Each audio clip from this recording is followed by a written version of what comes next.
Habari gani? Naitwa Majid Mjengwa. Tuko kwenye viwanja vya Nane Zuguni Dodoma. Kulia kwangu hapa naye Dr. Masoud Rashid Mohamed.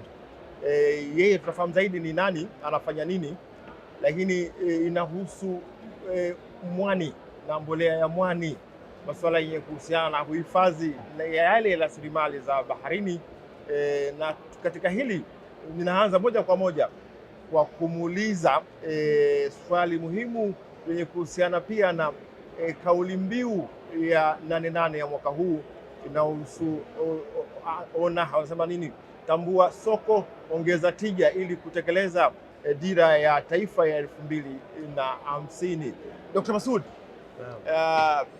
huu ni ufafanuzi yakinifu katika kile ambacho mnakifanya.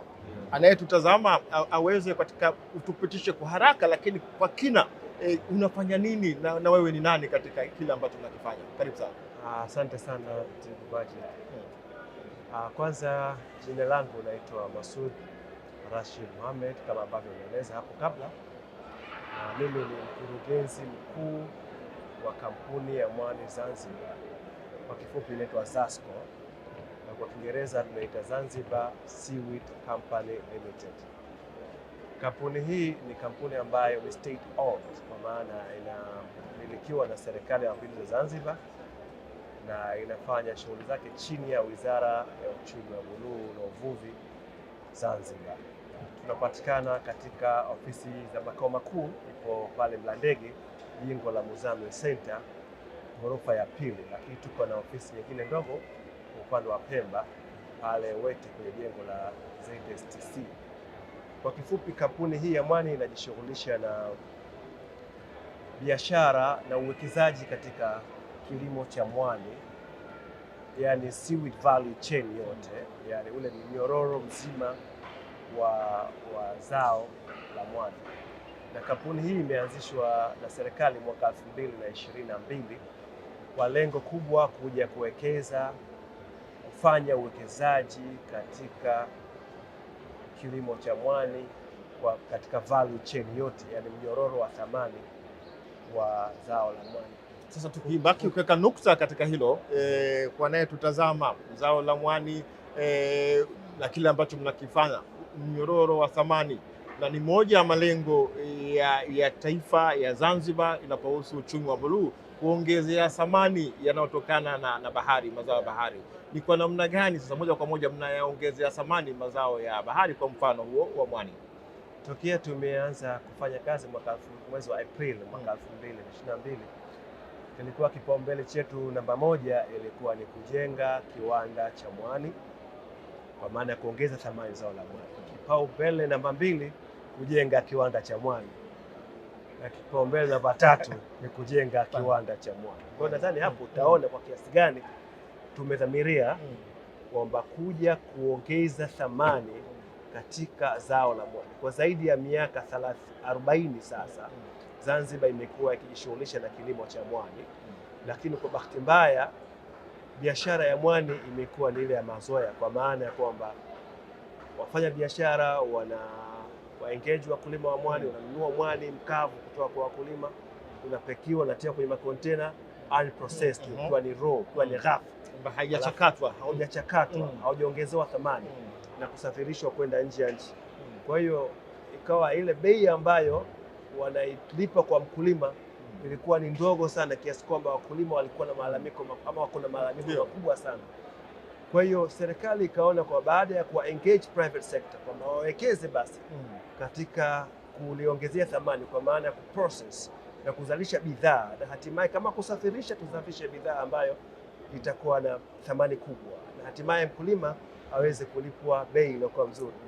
Sasa private sector ilikuwa imehesitate, imekuwa imesita, haikuweza kuingia moja kwa moja. Ndio serikali ikaona kwamba itoe changamoto kwa private sector. Umeweka nukta hapo kwamba ni jitihada za serikali ya Mapinduzi Zanzibar baada ya kuona hali za wananchi wake wenye kujihusisha na kilimo cha mwani, kuonyesha njia namna gani na changamoto, kwa kuwapa wao changamoto, au kuwapa, wanasema sio changamoto, kuwapa challenge, yani mtihani wa kwamba kuona namna gani wao serikali wanaweza kufanya kuvutia kama naeleweka vema, unaeleweka vema, kuwavutia sekta binafsi waingie kwenye kilimo cha mwani, biashara ya mwani. Ni kwa namna gani sasa hivi nyinyi mnachokifanya kuvutia wengine waliokuwa nje ya serikali, sekta binafsi? Swala zuri sana. Na huko ilikuwa tunakoelekea sasa, kwamba tumeanzisha kiwanda cha mwani, tumejenga kiwanda cha mwani Pemba cha eneo la viwanda cha Manangwa, na hichi kiwanda kinakuja kuchakata mwani kuzalisha bidhaa zifuatazo. Kwanza inakuja kuzalisha bidhaa ya mbolea, na ndio maana umetuna kubatuka katika banda la TFRA kwa sababu inahusika na mbolea. Mbolea kwa ajili ya mimea kwa maana ya foliar application, yani spray. Kwa kutakuwa na mbolea ya maji ambayo tunaita biostimulant, liquid biostimulant inayotokana na mwani, ambayo itakuwa ni 100% organic, haina kemikali kwa asilimia hata 0.01, haina kemikali. Lakini vile vile itakuwa kwa ajili ya soil application, kwa maana ya kutumia kwenye udongo, kuleta rutuba ya kwenye udongo. Vile vile na hiyo itakuwa haina kemikali hata kidogo. Hiyo itatokana na mwani vile vile. Lakini kiwanda kile pia itakuja kuzalisha chakula cha mifugo. Chakula cha mifugo kinachotokana na mwani, ambayo ni 100% organic, hakitokuwa na kemikali ya aina yoyote. Kwa hiyo ukiweka nukta hapo, Dr. Masoud, Zanzibar kupitia kampuni yenu jitihada hizo mnajaribu kuonyesha sio tu Tanzania, dunia, mnaweza kuja na suluhisho la changamoto ya kemikali kwenye matumizi ya mbolea, kuzalisha mbolea isiyokuwa na hayo yenye athari kwa mwanadamu. Sasa sio Zanzibar peke yake yenye kuzalisha mwani, mmejipanga vipi kwenye ushindani na hilo la mbolea? Bila shaka sio nyinyi, sio wa kwanza kwenye soko la mbolea, na ndio pengine mtazamaji ataka kujua yule mkulima wa Ilula Iringa anaweza kutumia mbolea ya mwani. Ni sahihi kabisa. Naunganisha swala hili na lile la nyuma kidogo, kwamba sisi ni public sector, sekta ya umma. Ndio. Watu wamezoea kwamba sekta ya umma huwa haifanyi biashara moja kwa moja. Kwa hiyo tulichokifanya sisi ni kwamba kwa vile tulipoiona serikali ilipoona kwamba private sector imehesitate, ikasema serikali inaanzisha kampuni kuja kuwekeza, imeinject fedha, imejenga kiwanda, imeleta mitambo vile vile. Sasa tunashirikiana na private sector na kampuni binafsi. Kila kiwanda kitakapokuwa uendeshaji wa kile kiwanda ni kwamba tayari tumeshaingia ubia, tumeshaingia mkataba wa management, tunaita management contract na kampuni ambayo itakuja kufanya kukiendesha, kusimamia uzalishaji na uendeshaji wote kwa ujumla pamoja na mauzo ya mbolea haya. Mbolea hii soko lake halitakuwa Zanzibar peke yake. Ndio. Soko lake itakuwa ni Zanzibar, itakuwa ni Tanzania, East Africa, lakini hata nje ya Afrika. Kwa mfano kama as we speak hivi tunavyozungumza, tayari tumeshapata distributor, yani msambazaji kutoka nchini Uingereza kwa ajili ya mbolea hii. Kwa mfano chakula cha mifugo nazungumza hivi tunavyozungumza, tayari tumeshapata order kutoka Thailand kwa ajili ya. Kwa hiyo mkulima popote pale alipo duniani akihitaji bidhaa yetu, ni kwamba sisi tutakuwa tuko na utayari wa kumfikishia bidhaa hii. Kwa kuhitimisha, shukrani sana, na mimi pia napata uelewa na nitazama napata uelewa mpana juu ya hilo. Soko linahitaji mbolea na bila shaka uwezo wenu wa uzalishaji mpaka sasa hivi haujakidhi mahitaji ya soko. Mna mipango gani ya kuhakikisha kwamba mnatimiza ile kiu ya walaji kunapohusiana na mbolea na nyinyi mbolea yenu ya mwani?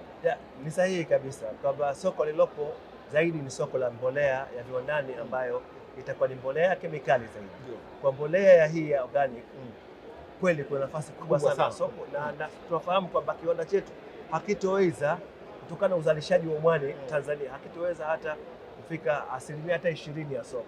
Lakini tumesema kitu kimoja, kwanza lazima tuanze. Tukisha kuanza tuna sustain, tukisha kusustain tuna scale up. Kwa hiyo hapo hizo ni hatua za baadaye. Kadiri demand ama mahitaji yatakavyokuwa yanaongezeka katika soko, na ndivyo tutakavyokuwa tunafanya expansion na kuhakikisha kabisa kwamba soko letu, na bila shaka unarudi kule ambapo jitihada ya serikali kuonyesha njia, mkiamini watakuja wadau wengine kwenye sekta, watakuwa wazalishaji wengine zaidi kwa hilo la mwani. Sasa mwisho kabisa, Zanzibar mathalan, kuna vijana wengi, ajira ni tatizo la dunia na vijana wengi wako changamoto ya ajira. Ni kwa namna gani unadhani mwani ni fursa na mnachokifanya ni fursa ya ajira kwa vijana na akina mama katika Zanzibar? Ni swala zuri kwamba mwani mwanzoni, kwa sababu kama tulivyozungumza, bei ilikuwa ni ndogo sana. Watu wengi hasa vijana walitoka kwenye kujishughulisha na shughuli za kilimo cha mwani na wakaenda hasa Unguja, kisiwa cha Unguja, wakawa wanaenda kwenye utalii na mambo mengine. Lakini kutokana na kiwanda hichi sasa kinakuja kuleta suluhisho ya uhakika wa soko la mwani ambao utakuwa unazalisha, lakini pili kwa bei iliyokuwa ni bora zaidi. Tukiamini sasa kwamba vijana kwa bei ambayo itakuwepo sasa watakuwa willing, watakuwa na utayari sasa wa kuingia kwenye kilimo cha mwani, na hapo sasa ndio uzalishaji utakuja kuwa mkubwa zaidi na kuweza kufikiria sasa kuliridhisha lile soko la mbolea ya mwani. Na kushukuru sana. Kampuni ni ya serikali. Wewe una uhuru wa namna gani? Serikali ya Mapinduzi inakupa uhuru gani wa ubunifu katika yale unayofanya kama mkurugenzi mtendaji? Kampuni ina semi autonomy. Okay. Sio department ya wizara. Ilikuwa na bodi yake, iko na management yake ambayo inaweza kufanya maamuzi. Kuna maamuzi 100% yanaishia kwenye kampuni. Na kuna maamuzi makubwa zaidi kwa naomba baraka za serikali. Lakini nyinyi mko semi autonomy. Bila shaka. Sisi tunatekeleza dira ya serikali, mwelekeo wa serikali. Kwa hiyo kupata baraka huwa sio shida, kwa vile inakuwa so long inaendana. Na kimsingi nimependa jibu lako, na kimsingi hata sekta binafsi katika wanayofanya ni kutekeleza yale ambayo ni dira ya maendeleo ya nchi. Na kitu kimoja labda nikizungumza kwa sekta binafsi. Kampuni hii haiwezi kusimama peke yake bila kushirikiana na sekta binafsi. Tunatoa wito kwa makampuni yenye dhamira yanayolingana na ZASCO kuja kuingia partnership na ZASCO ili tulifanye hili jambo kwa pamoja. Wito huo umetolewa na Dr. Masoud kwamba sekta binafsi ambayo inachangia 70% inatarajiwa kwenye dira ya maendeleo, mnakaribishwa kushirikiana bega kwa bega. Nikushukuru sana. Asante sana. Shukrani sana. Asante sana.